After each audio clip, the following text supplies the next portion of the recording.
వంశీ గారు 2 సార్లు ఎమ్మెల్యేగా ఎలక్ట్ అయ్యి మాకు ఓన్గా మా అరుణ మెమోరియల్ ట్రస్ట్లో మా సొంత డబ్బుతో అన్ని కోట్లు ఖర్చు పెట్టి మేము సర్వీస్ చేస్తుంటే ఈరోజు జస్ట్ 20,000 కోసం ఆ కంప్లైనెంట్ సత్యవర్ధన్ అనే అతన్ని మేము ఎక్స్టార్షన్ చేసాము అని పెట్టారు. వరకు నమ్మసక్యం అనేది నాకు అర్థం కావట్లేదు. జస్ట్ 20,000 కోసం అలా ఆ కేసు చాలా ఇదిగా ఫ్యాబ్రికేట్ చేస్తూ ఉన్నారు. ఆ అబ్బాయి మీద ప్రెషర్ తీసుకొచ్చి మనము 20,000 కోసం ఆ అబ్బాయిని అబ్డక్ట్ చేశామని అలా చాలా డిఫరెంట్గా ఫాల్స్ అలిగేషన్స్తో ఫ్యాబ్రికేట్ చేసేస్తూ ఉన్నారు. అండ్ మనము ఇక్కడ పోలీస్ థ్రెట్ ఉంది, ఫిజికల్ థ్రెట్ ఉంది, అవన్నీ మనం చెప్పాము. ఇక్కడ వంశీ గారికి ఆ టెయిల్ బోన్ ఫ్రాక్చర్ ఉంది, అందరికీ తెలుసు. కొన్ని బ్రీదింగ్ ఇష్యూస్ అవన్నీ ఉన్నాయి. అయినా ఆయన్ని పనిష్మెంట్ సెల్ లాగా 22 hours ఒక రూమ్లో పెట్టేసి ఎవరు రాకుండా ఎవరితో కాంటాక్ట్ లేకుండా అలా చేస్తున్నారు. ఇప్పుడు ఆయనకి బ్రీదింగ్ ఇష్యూ ఉంది, టెయిల్ బోన్ ఫ్రాక్చర్ అయింది, కింద పడుకోలేరు. బట్ కావాలనే వాళ్ళు ఇట్లా పనిష్మెంట్ సెల్లో పెట్టి చాలా ఫిజికల్గా they are making him suffer అనమాట. సో ఇది ఎంతవరకు కరెక్టో అది మనకి పబ్లిక్ అందరికీ తెలియాలి అని నేను చెప్తున్నాను. ఇది ఫుడ్ అంతా నేను ప్రయారిటైజ్ చేయట్లేదు. మన హెల్త్ ఒకటే మేము చాలా ఇంపార్టెంట్గా చూసుకుంటున్నాము. ఫిజికల్ హెల్త్ కాకుండా వాళ్ళు మెంటల్గా కూడా ఆయన్ని అలోన్గా పెట్టి కొంచెం మెంటల్గా లో చేసి డిప్రెషన్ గురి చేయాలని ట్రై చేస్తున్నారు. సో మాకు ఆ ఫిజికల్ టార్చరు అండ్ ఆల్సో ఈ ఫాల్స్ అలిగేషన్స్తో ఎక్స్టార్షన్ పెట్టాలని అవన్నీ ట్రై చేస్తున్నారు ప్రజెంట్ కేసులో.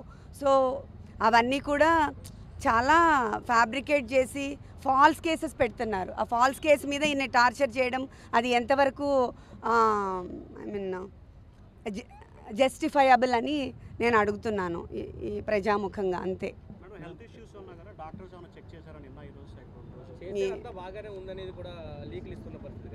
బాగానే ఉంది అంటే ఆయనకి టెయిల్ బోన్ ఫ్రాక్చర్ అయింది కొన్ని ఇయర్స్ క్రితం. ఆయన కింద అసలు కూర్చోకూడదు, పడుకోకూడదు అవన్నీ.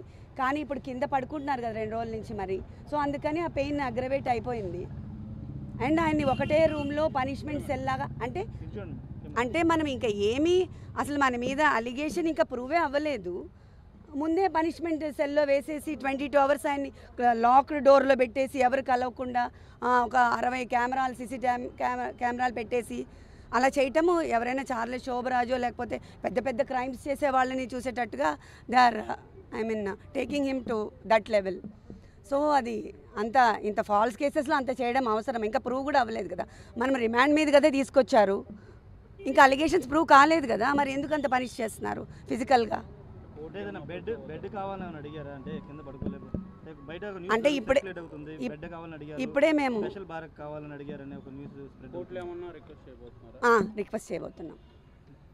రిక్వెస్ట్ చేయబోతున్నాం మేము అది ఇప్పుడే. ఎందుకంటే ఆయన కింద పడుకోలేరు, కింద నుంచి లేవాలి ప్రతిసారి.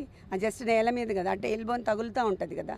టెయిల్ బోన్ మీకు అందరికీ తెలిసి ఉంటుంది, ఆ వెన్నెముకలో లాస్ట్లో ఉంటుంది. అది ఆల్రెడీ ఆయనకి ఫ్రాక్చర్ ఉంది పాపం. అదొకటి. బ్రీదింగ్ ఇష్యూస్ ఉన్నాయి. కోవిడ్ తర్వాత ఆయనకి చాలా బ్రీదింగ్ ఇష్యూస్ ఉన్నాయి, స్లీప్ యాప్నియా ఉంది. సో ఇవన్నిటికి అట్లా క్లోజ్ రూమ్లో లాక్ చేస్తే బ్రీదింగ్ ఆడదు కదా. బ్రీదింగ్ ఇష్యూస్ ఉన్న వాళ్ళకి ఆక్సిజన్ సప్లై సరిగా అవ్వదు. అవన్నీ ఫిజికల్గా టార్చర్ పెడుతున్నారు ఇప్పుడు.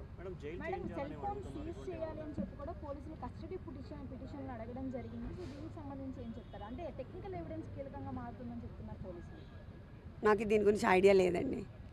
సత్యవర్ధన్ అరెస్ట్ చేసి తీసుకున్నారు స్టేషన్లోనే ఉంచారు. ఇప్పటికి వచ్చి ఎక్కడ మెజిస్ట్రేట్ ముందు కూడా హాజరుపరచలేదు. ఎలా చూస్తారు దాన్ని? అంటే ఆయన్నే కిడ్నాప్ చేశారనేది కదా కేసు. కానీ ఇప్పుడు అదే కదా చెప్తున్నాను, సత్యవర్ధన్ని మేము ఎందుకు కిడ్నాప్ చేశామంటే 20,000 కోసం అంట. అది అసలు ఏమైనా నమ్మశక్యంగా ఉందా? 2 సార్లు ఎమ్మెల్యేగా చేసి మాకు ట్రస్ట్ ఉంది, ఎన్ని కోట్లు ఖర్చు పెట్టాం, ఎంత సర్వీస్ చేసాం మేము, 20,000 కోసం చేస్తామా? అదంతా ఫాల్స్ కదా. దాన్నే ఫ్యాబ్రికేట్ చేసి ఇప్పుడు ఎక్స్టార్షన్ కింద చేస్తున్నారు. ఎందుకు సత్యవర్ధన్ని మెజిస్ట్రేట్ ముందు హాజరుపరచట్లేదు 2 రోజులు బట్టి పోలీసులు? అదే ఎందుకు చేయలేదు అనుకోవడానికి ఏముంది, అది వెరీ మచ్ ఎవిడెంట్ కదండి. ఎక్స్టార్షన్ కేసు ఫైల్ చేయడానికి వాళ్ళు అన్ని విధాలు ట్రై చేస్తున్నారు. సత్యవర్ధన్ ఒప్పుకోవట్లేదు అని తెలుస్తుంది కదా మరి. లేకపోతే వాళ్ళు సబ్మిట్ చేస్తారు కదా మెజిస్ట్రేట్ దగ్గర. దాంట్లో ఇంకా అనుకోవడానికి ఏం లేదు కదా. This is very straight. అవును, అది కూడా మేము సబ్మిట్ చేస్తున్నాం ఇప్పుడు మా పిటిషన్. అవును. అవును, ఇంత ఫిజికల్గా అసలు ఏమీ లేకుండా, కేర్సే లేకుండా అలా సఫర్ చేస్తున్న ఫిజికల్ థ్రెట్ ఉంది కదా మరి. తెలియకుండా ఆయన్ని పెయిన్ఫుల్గా చేసి అందరి నుంచి వేరు చేసి 22 hours అదేంటి ఐసోలేట్ చేసి ఒకటే రూమ్లో పడేయడం అనేది ఎట్లయినా ఎలా ఉంటాం మనం అంతసేపు? ఆయన అంత పబ్లిక్లో ఉండే మనిషి. 60 కెమెరాలు పెట్టారు మేడం, 60 సీసీ కెమెరాలు పెట్టారు. చాలా సీసీ కెమెరాలు పెట్టారని విన్నాను నేను. I don't know, I'm sorry. అదే చెప్పారు, మెంటల్గా బాగానే ఉన్నారు, ఆయన స్ట్రాంగ్ ఉన్నారు. ఆ టెయిల్ బోన్ పెయిన్ నేను కింద పడుకోలేకపోతున్నాను. అండ్ ఆల్సో ఐసోలేట్ చేసిన 22 hours లాక్ చేసేసి నాకు బ్రీదింగ్ ప్రాబ్లంగా ఉందని చెప్తున్నారు.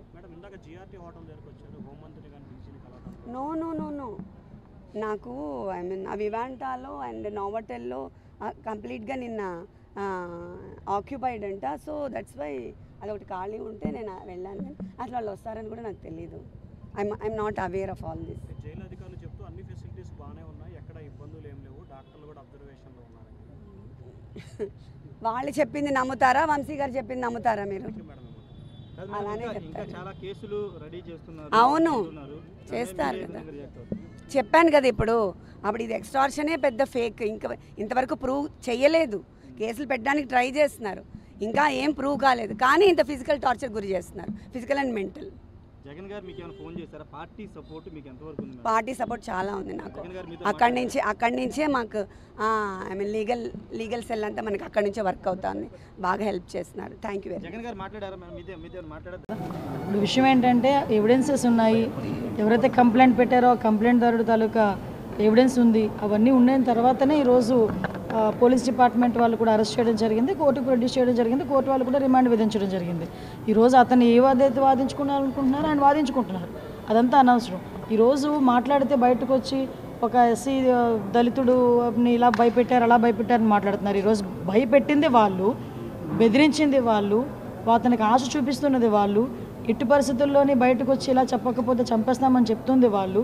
దాన్ని బట్టి ఈరోజు బయటకు వచ్చి ధైర్యంగా అతను మళ్ళీ కంప్లైంట్ చేశారు, వాళ్ళ బ్రదర్ కంప్లైంట్ చేశారు. ఈరోజు ఆ కంప్లైంట్ బేస్ చేసుకొని ఈరోజు కేసు పెట్టడం జరిగింది, రిమాండ్ కూడా వెళ్ళారు. ఏదైనా ఉంటే కోర్టుల తర్వాత తెలుసుకోవాలి. దాని గురించి కోర్టులో ఏమైనా మాట్లాడతాం. బయటకు వచ్చి వీళ్ళు ఈరోజు పాలిటిక్స్ మాట్లాడుతున్నారు. లాస్ట్ 5 సంవత్సరాలు జరిగినవి ఎవరైనా మర్చిపోయారా? లాస్ట్ 5 సంవత్సరాల్లో డీజీపీ ఆఫీస్కి కూతవేటు దూరంలో ఉన్న మా పార్టీ ఆఫీస్ మీద దాడి జరిగిన రోజు ఏమయ్యారు వీళ్ళందరూ కూడా మాట్లాడేటప్పుడు? ఆ రోజు సీఎం అతగాడిని తిడితే వాళ్ళ కార్యకర్తలకి బీపీ పెరిగి ధ్వంసం చేశారని చెప్పి మాట్లాడిన సీఎం, ఆ రోజు సీఎం ఈరోజు మాట్లాడుతున్నాడు. ఏదో అంటారు కదా, నీతి కబుర్లు దయ్యాలు వేదాలు వల్లించినట్టు మాట్లాడుతున్నాడు. ఈరోజు ఆ రోజు బీపీ పెరిగితేనే మా కార్యాలయాలు వచ్చి మొదలుకొట్టారని మాట్లాడుతున్నారు. మేము ఈరోజు అటువంటి ఆ కేసులన్నింటిని కేసులన్నీ ఉన్నాయి, నడుస్తున్నాయి. ఆ రోజు కేసులు పెట్టారు, నడుస్తున్నాయి. వాటన్నిటి మీద ఈరోజు న్యాయ విచారణ జరుగుతుంది. కుట్రలో భాగంగానే ఇరికించారు. ఏంటి కుట్ర? తీసుకొచ్చి పోలీసులే కావాలని ప్రభుత్వం దీన్ని అనుకున్నారు. పోలీసులకి ఏంటి అవసరం? ఈరోజు సత్యవర్ధన్ వాళ్ళ బ్రదర్ వచ్చి కంప్లైంట్ పెట్టాడు, నాకు న్యాయం జరగాలి, మా అన్నని ఇలా బెదిరించారు, కిడ్నాప్ చేశారని చెప్పి. సో దాని మీద పోలీసులు యాక్షన్ తీసుకోవాలి కాబట్టి పోలీసులు యాక్షన్ తీసుకున్నారు. దానికి సంబంధించి కోర్టులో ప్రొడ్యూస్ చేశారు, ఎవిడెన్సెస్ అన్ని ప్రొడ్యూస్ చేశారు. దాని మీద రిమాండ్ విధించింది కోర్టు. ఫర్దర్గా ఏమైనా మాట్లాడుకుంటారు, కోర్టులో మాట్లాడుకోవచ్చు. కానీ నేనేమంటానంటే ఇవన్నీ జరుగుతున్న నేపథ్యంలో బయటకు వచ్చి మాజీ సీఎం ఈ పులివెందుల ఎమ్మెల్యే బయటకు వచ్చి ఆయన తెగ బాధపడిపోతూ మాట్లాడుతూ ఉంటే 5 సంవత్సరాలు ఆ బాధ ఏమైపోయింది? లాస్ట్ 5 సంవత్సరాలు అన్ని పార్టీ కార్యాలయాల మీద దాడులు చేశారు, మా మీద దాడులు చేశారు, మా మీద అబద్ధపు కేసులు పెట్టారు. మేము నిజంగా రివెంజే తీర్చుకోవాలి అనుకుంటే 7 నెలలు ఎందుకు ఆగుతాం? ఈరోజు వరకు ఎన్నెన్నో మాటలు మాట్లాడిన వాళ్ళు అందరూ కూడా రోడ్ల మీదకి వచ్చి బాగానే మాట్లాడుతున్నారు కదా. మేము వాళ్ళ మీద ఏం కక్ష సాధింపు ఏం చేయలేదే. అతను సత్యవర్ధన్ తమ్ముడు కేసు పెట్టాడు, ఆ కేసుని బేస్ చేసుకొని ఈరోజు వంశీ గారిని అరెస్ట్ చేయాల్సి వచ్చింది.